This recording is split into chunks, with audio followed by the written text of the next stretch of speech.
So let's say that you want to learn Kubernetes right now and you have no idea except that you have a little bit understanding of Docker.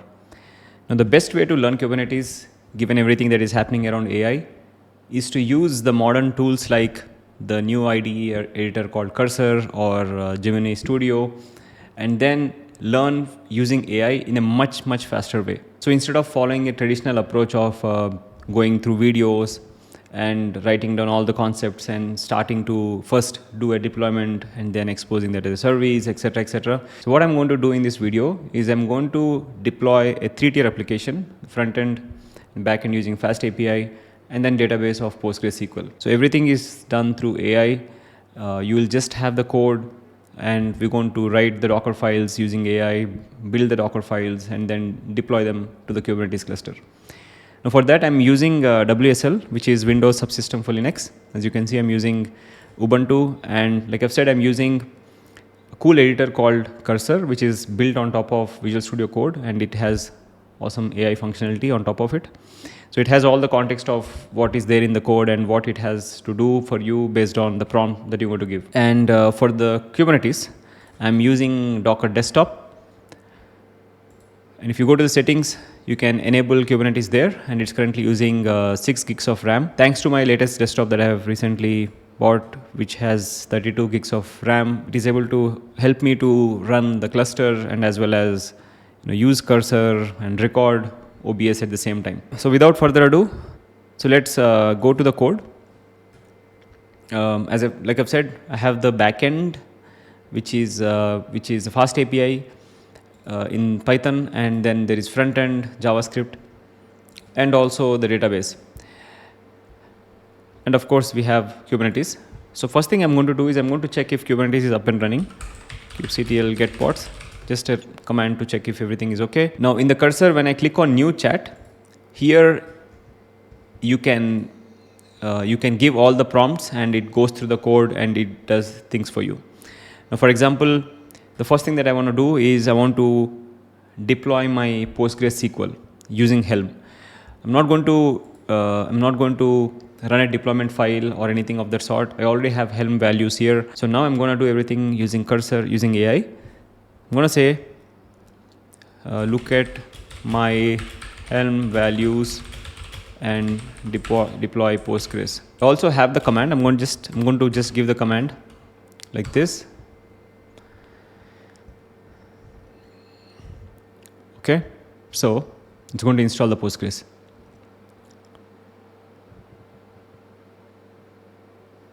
It says it cannot reuse a name that is already still in use.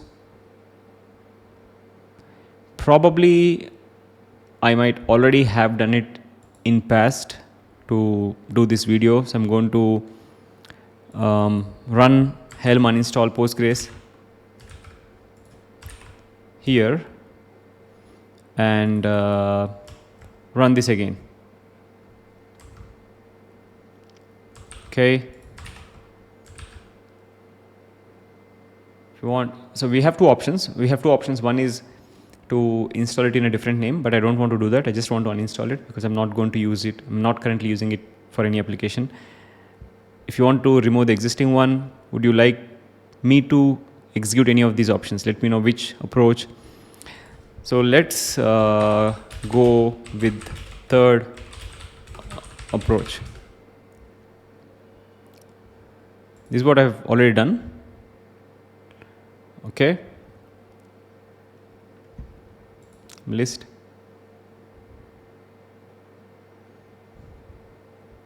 So now it's going to install. So why it found it interesting is because it knew that there was Helm, so there was PostgreSQL already installed, and when it ran Helm uninstall, it got confused, which is a common thing. Even like humans would also get confused because I've ran it separately in my terminal, and AI was not aware of that. Okay, so now the PostgreSQL is installed. If I go back to the containers, you're going to see the PostgreSQL installed. So the next thing is that now we have to deploy the backend. The backend has just a Python file and the requirements.txt. And this is exactly what you will find in a day-to-day environment. So your client will say, I have an application, why don't you clone the repository and build the Docker file or deploy this to Kubernetes. They have no idea about how to deploy. They would say, just go and deploy this to Kubernetes.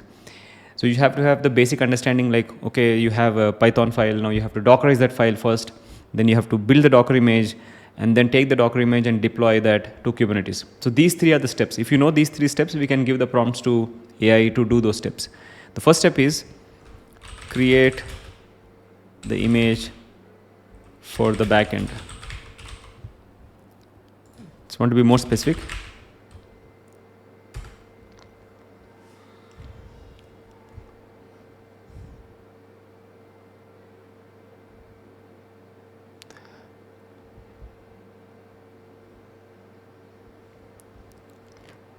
Okay. So it knew that there was no Docker file even before building a Docker image. So it created the Docker file, and the Docker file is right here.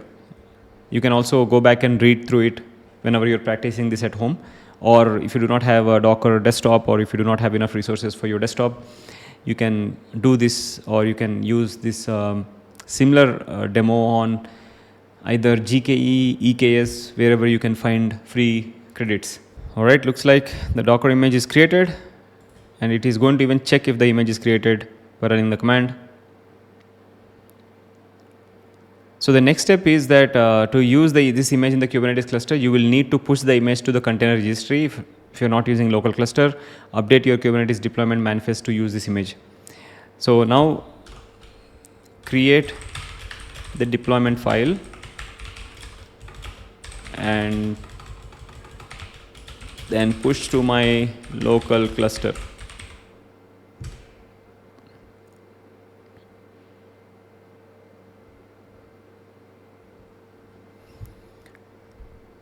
So it is now in the process of creating the deployment file.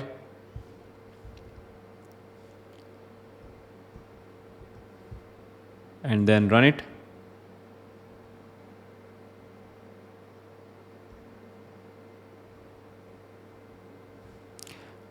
Okay, so it created in the backend deployment.yaml, and now we're going to run this.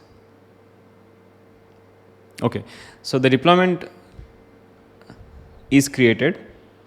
And by the way, if you do not have any understanding of what is deployment, it is nothing but it is going to take the Docker image. Deployment will tell Kubernetes like what kind of replicas or how many pods it has to run, how many replicas of the pods it has to run, and other important details like resources, etc. So basically it is nothing but how you're going to deploy your Docker image into Kubernetes cluster. So the backend pod is running. And now the next step is that we're going to deploy the front end, right? So you can still go back to your containers Docker desktop, and you can see the Docker backend is up and running. Waiting for approval. I do not want to port forward and check backend nodes yet. I just want to go with the front end service. So deploy, Dockerize, and deploy front end to Kubernetes cluster.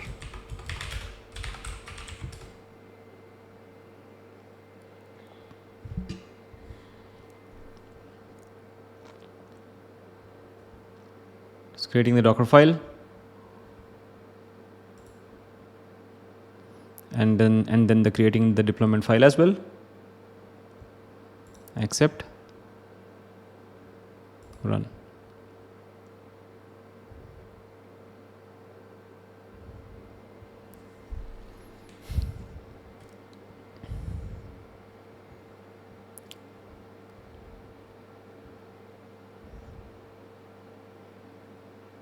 And at any point of time, if the backend failed, or if for some reason there is a container did not start, or it crashed because of any issue, like for example backend was not able to connect to PostgreSQL, you don't have to worry, it will debug by itself. And the important thing is you just have to understand how it is debugging by going through the logs for the pod and what it is trying to infer from the logs, and then how it is going to fix the code by itself. That's the best part of using the AI haters. I've recently cleared the npm cache and all the modules. That's why it is trying to rebuild everything, and it's going to take some time. I think it is done now. So the front end is created as well. So now if you run the whole thing, everything is perfectly fine. The front end should be accessible from the local host itself. So now let's try to go. Beautiful. So now I've just used a AI tool and deployed my application to my Kubernetes cluster, and I'm able to access the application using Chrome. So that's a quick tutorial of using AI and Cursor.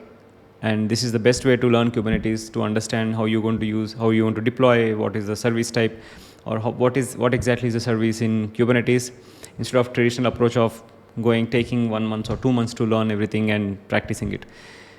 So get your hands dirty and practice like this, and write down everything that you see, what the AI has done, how it has done, etc. That way you can learn, and also you can also build more cool stuff here. Like for example, if you want to try creating Nginx controller, creating certificates and make it HTTPS, deploy your own website. There are unlimited things that you can do now without just even opening Google. I hope you found this video helpful. I was really excited using this and trying things out on Cursor. Try this out. You can try the similar stuff with the Gemini Studio as well. Thanks again for watching this video. If you found this video helpful, give it a like, and also share it with all the DevOps engineers who are still stuck in the old way of doing things. Thank you all. Bye.